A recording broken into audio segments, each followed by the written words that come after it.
영상 하단의 댓글을 클릭하고 링크를 눌러 무료 종목을 신청하세요. VIP와 똑같은 종목으로 제공됩니다.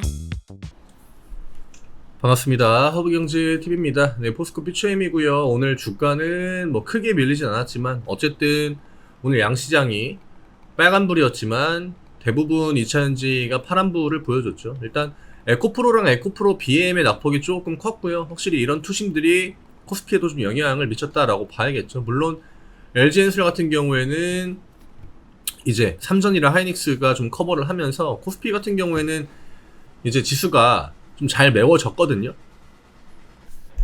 네, 아무래도 코스닥 같은 경우에는 오늘 그 에코프로랑 에코프로 BM이 둘 다 이제 같이 빠지는 거를 커버하기가 좀 힘든 구조이기 때문에 코스닥이 좀 굉장히 약했다. 그리고 뭐 본질적으로 진짜 그냥 표면적으로 드러나는 가장 큰 원인을 찾아보면은 일단 외국인의 매도가 대부분 다 2차전지로 집중이 되고 있습니다. 물론 코스피가 더더욱 심하죠. LG엔솔은 거의 한 달 내내 외국인이 매도입니다.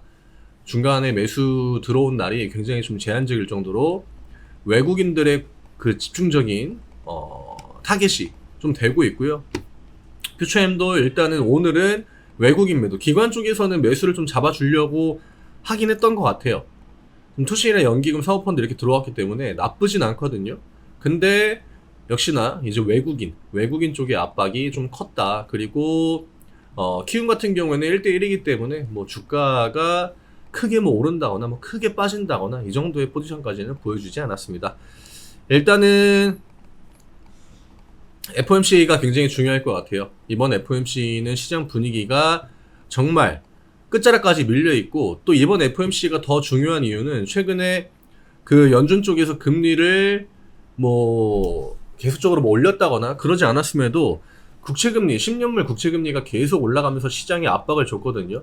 이거에 대해서 이제는 연준이 말을 할 때가 됐죠. 어차피 11월 FOMC는 이 전에 이제 블랙아웃 기간이 있기 때문에 최근에는 그거에 대한 코멘트가 나오지 않았지만 그런 것들이 이제 오늘 FOMC가 끝나고 한 번에 좀 반영이 되지 않을까 생각이 됩니다. 뭐 대외적으로 이런저런 것들 이슈가 좀 많이 있습니다. 뭐 전날에 일본도 그랬고, 또 오늘 그 엔화가 달러 엔이 151까지 올라갔죠. 이런 것들이 어떤 걸 의미하는지는 모르겠지만 제가 볼 때는 FOMC 이후에 나오는 데이터가 영상 하단의 댓글을 클릭하고 링크를 눌러 무료 종목을 신청하세요. VIP와 똑같은 종목으로 제공됩니다.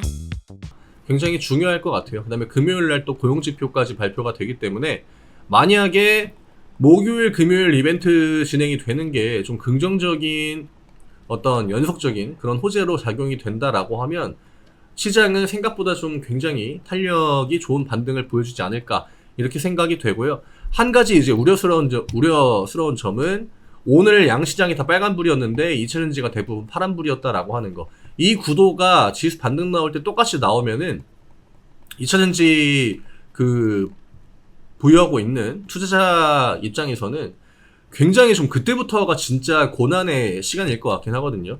이게 지수가 같이 밀릴 때는 뭐 지수 반등 나오면 그때 올라가겠지 이런 기대감을 가질 수 있겠지만, 혹시나 오늘 같은 패턴으로 시장이 반등 구간을 계속적으로 가져가면 그때부터는 진짜 잘 버티던 분들도 그 평정심을 유지하기가 굉장히 힘들 거예요. 제가 예전에 한 2번, 3번 정도 코멘트를 드리긴 했는데, 이거는 뭐 그냥 기본적인 거.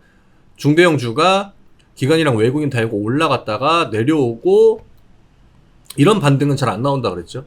여기서 하방 꺾고 그 다음에 횡보 보여주고 그 다음에 이런 식으로 추세를 돌려나간다라고 했는데, 이 구간이 굉장히 버티기가 힘들어요. 왜냐면 이때는 대체적으로 시장이 이 흐름에서 벗어나가지고 조금씩 턴을 하기 때문에 이게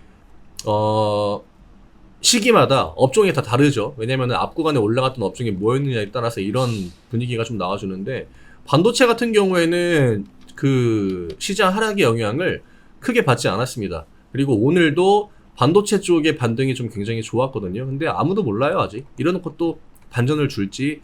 이게 테슬라가 올라가면은 2차전지가 떨어지고, 또 뭐 엔비디아나 AMD가 올라가면 다음날 반도체가 떨어지고, 이게 지금 우리나라 시장의 전형적인 패턴이기 때문에 FOMC가 표면적으로는 금리, 그 다음에 결국 금리는 경기 사이클, 그리고 이 경기 사이클은 반도체 쪽에 큰 영향을 주는 건 맞습니다. 그거랑 이제 뭐 카카오나 네이버, 물론 카카오는 지금 뭐 주식이라고 보기는 좀 어렵고 네이버 같은 그런 빅테크 종목들의 작용을 잘 하는데 좀 봐야 될 것 같아요. 지금은 대부분 다 너무 주가가 많이 밀려 있고요. 여기에서 누가 먼저 스타트를 끊는지는 뭐 아무도 모르죠. 수급이 오늘 수급, 그 다음에 내일 수급 천차만별. 그러니까 완전 정반대의 패턴이 나올 수도 있고요. 뭐 예측하는 것 자체에는 크게 의미가 없습니다. 내일 어떤 업종이 뭐 지수를 끌어내리든 혹은 지수를 올리든 파월이 뭐 긍정적인 얘기를 하든 부정적인 얘기를 하든 누가 주도로 올리고 내리는지 이런 것들이 굉장히 좀 중요할 것 같긴 합니다. 근데 뭐 세 달 동안 하락 나왔기 때문에 여기에서 뭐 시장이 호재를 갖다 놓고 이 차전지를 계속적으로 밀 거다라고 보기는 좀 힘들 것 같고요. 키는 외국인이 좀 쥐고 있는 것 같습니다. 외국인이 어쨌든 우리나라 지금 진짜 매도 금액이 어마어마하기 때문에 그 부분이 좀 먼저 개선이 돼야 되고, 뭐 환율 때문에 이러는지 아니면 뭐 미국의 국채가 포지션이 좋으니까 그쪽 미국 쪽으로 가고 뭐 일본 쪽으로 가고 하는지는 모르겠어요. 그거를 뭐 누가 알겠습니까? 어쨌든 우리나라 시장은 지금 외국인들이 계속적으로 팔고 있기 때문에 그 부분에 대해서 좀 전환이 되는 시점, 그때부터가 진짜 반등 탄력이 강한 구간이 만들어지지 않을까 이렇게 생각합니다. 어쨌든 세 달 동안 우리가 좀 기다렸고요. 그 다음에 이제 기다린 거에 대해서 어느 정도는 좀 하방을 멈추고 이후에 다른 패턴을 보여줄 때는 충분히 되지 않았나 이렇게 생각합니다. 오늘 오전에 그 잠깐 이제 시장이 올라가는데 거래 대금이 정말 조금 들어와도 지수가 잘 올라가더라고요. 종목들도 그렇고 그만큼 엄청나게 가벼워진 건 맞아요. 신용잔고도 굉장히 많이 내려왔고 반대 매매도 어마어마하게 나왔고요. 그 다음에 이제 투심, 지금 자리에서 뭐 단타 치려고 들어와가지고 매도 주문 거는 사람도 없을 거고 매도가 매수가 전부 다 굉장히 좀 얇다라고 하는 거죠. 네, 이럴 때 진짜 양봉도 잘 나오고 하니까 그런 양봉들이 어떤 업종에서 나오는지 그거부터 좀 체크를 하는 게 맞을 것 같습니다. 오늘 이 정도로 정리를 해드리면 될 것 같고요. 오늘은 FOMC가 중요하기 때문에 이 결과를 보고 내일 시장이 중요합니다. 오늘은 생각했던 것보다 지수는 좋았고 2차전지는 여전히 좀 분위기가 좀 밀렸다. 네, 그 정도로만 딱 체크하시면 될 것 같아요. 내일 다시 인사드리겠습니다. 감사합니다.